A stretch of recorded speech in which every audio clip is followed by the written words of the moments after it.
Bismillahirrahmanirrahim. Assalamualaikum warahmatullahi wabarakatuh. Alhamdulillah bil alamin hamdan katsiran thayyiban mubarakan fihi ala kulli hal hamdan yuwafi ni'amahu wa yukafi mazidah. Amma ba'du, yang sama-sama kita hormati yaitu Bu dosen Amelia Rabbani Az-Zahrah dan teman-teman ya seperjuangan yang berbahagia. Baiklah, perkenalkan saya dari kelompok 3.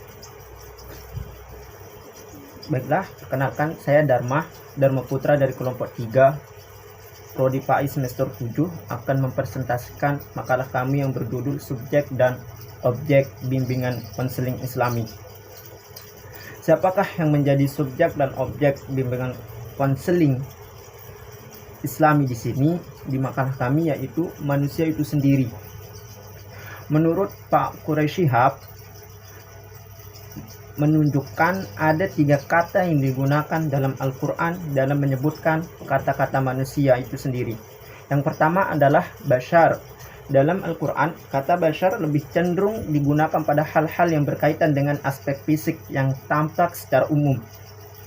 Dan dalam beberapa kasus, istilah bashar juga digunakan untuk menggambarkan aspek-aspek psikis seperti kebutuhan, batas-batas kemampuan mengindra, aktivitas belajar, dan tahap-tahap perkembangan manusia. Dengan kata lain, bashar lebih banyak menggambarkan persamaan yang ada pada manusia, baik dari aspek fisik maupun psikis. Yang kedua adalah kata insan. Menurut Mansur insan berasal dari kata insian yang berarti manusia. Sedangkan menurut Quraisy Shihab, istilah insan terambil dari kata uns yang berarti jinak, harmonis, dan tampak. Jinaknya manusia ini lebih tampak manakala dibandingkan dengan binatang seperti harimau, serigala, ular, dan binatang lainnya.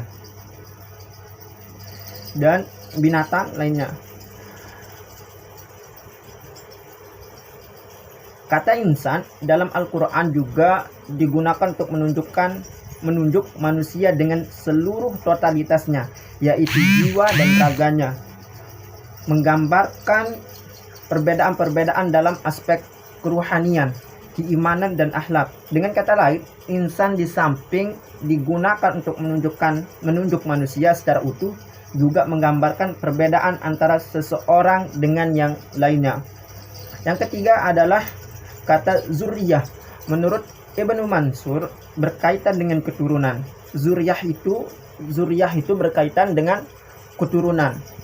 Zuriyah juga berkaitan dengan sesuatu yang jatuh atau yang diperoleh dari orang tuanya.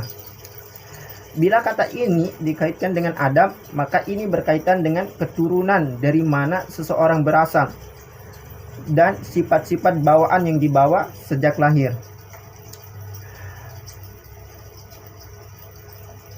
Manusia pada mulanya tidak ada, kemudian ada. Adanya manusia bukan ada dengan sendirinya, tetapi ada yang mengadakan, yaitu Allah Subhanahu wa Ta'ala. Baiklah, mungkin cuma ini presentasi saya dan akan dilanjutkan oleh rekan sekelompok saya yaitu Aisyah. Assalamualaikum warahmatullahi wabarakatuh. Baik, di sini saya akan melanjutkan pemateri yang kedua, yaitu landasan bimbingan konseling Islam. Nah, pendekatan konseling ini merupakan dasar bagi suatu praktek layanan konseling. Nah, di mana pendekatan ini sangatlah penting. Karena apa?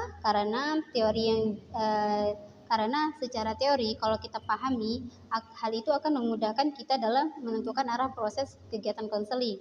Nah, kegiatan konseling ini biasanya dilatar belakangi oleh pemikiran-pemikiran. Nah, seperti apa pemikirannya? Ya, seperti pemikiran teologis, pemikiran psikologis, pemikiran filosofis, dan juga sufistik atau yang dalam Islam dikenal dengan pemikiran tasawuf. Nah, adapun landasan-landasan dalam bimbingan konseling Islam, yaitu yang pertama adalah landasan filosofis atau dikenal dengan pemikiran filosofis. Nah, secara sederhana pemikiran filosofis ini adalah berpikir berdasarkan filsafat. Nah, jadi berpikir secara filsafat itu adalah upaya berpikir sistematis dan radikal tentang segala sesuatu untuk menemukan kebenaran yang sesungguhnya. Terus secara filosofis wawasan Islam dalam konseling didasarkan atas pemikiran-pemikiran terhadap Al-Quran dan hadis. Nah, agama dan Tuhan. Dalam agama Islam, manusia atau individu dididik dan diajarkan untuk beriman dan bertakwa kepada Allah Subhanahu wa taala. Nah, karena iman dan takwa adalah sumber kebaikan, keamanan dan kebahagiaan jiwa manusia.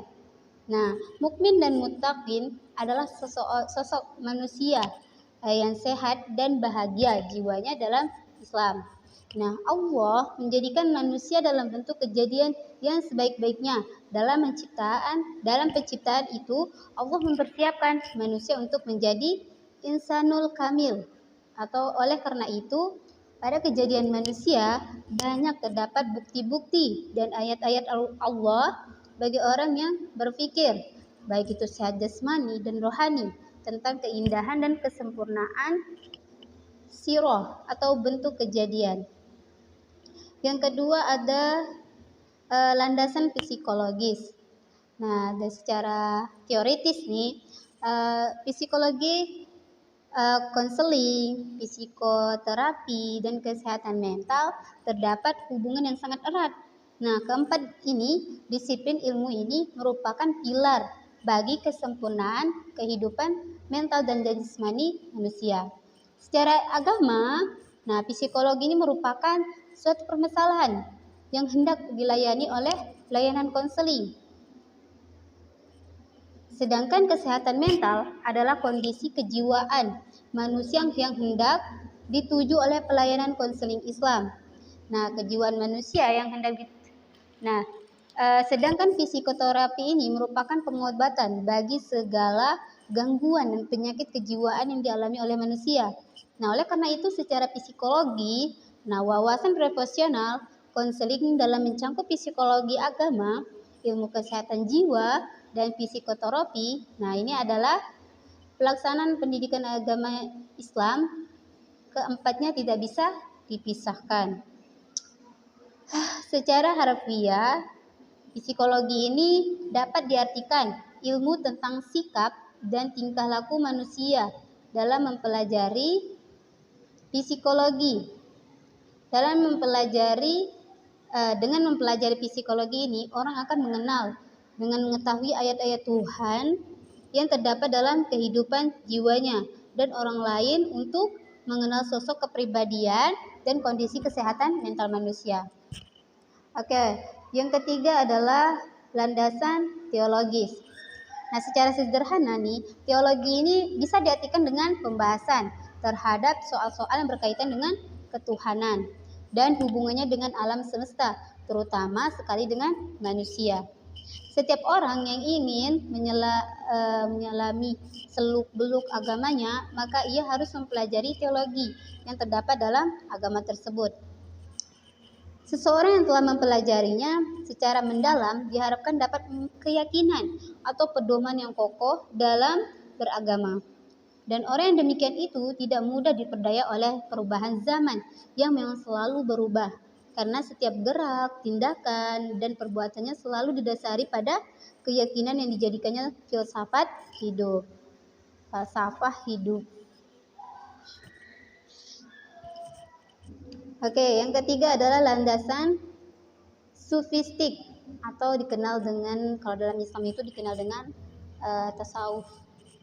Oke, Syekh Abdul Qadir Al-Jailani dalam bukunya yaitu Adab As-Suluk wal At-Tawassul ila Manazil Al-Muluk dalam bab perjalanan spiritual menjelaskan apa itu yang dimaksud dengan tasawuf.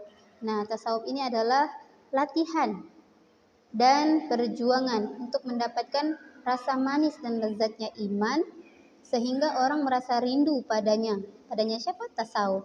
Dalam syariat kita yang toleran, tasawuf merupakan suatu pengertian yang pasti yang diambil dari pokok akidah dan lentera kenabian. Dalam kaitannya dengan konseling Islam, yaitu landasan sufistik. Nah, landasan sufistik ini merupakan landasan pengkajian yang didasarkan pada prosedur intuitif, ilham, dan cita rasa. Prosedur yang dimaksud adalah melakukan dengan cara memfokuskan struktur kalbu melalui proses penyucian diri.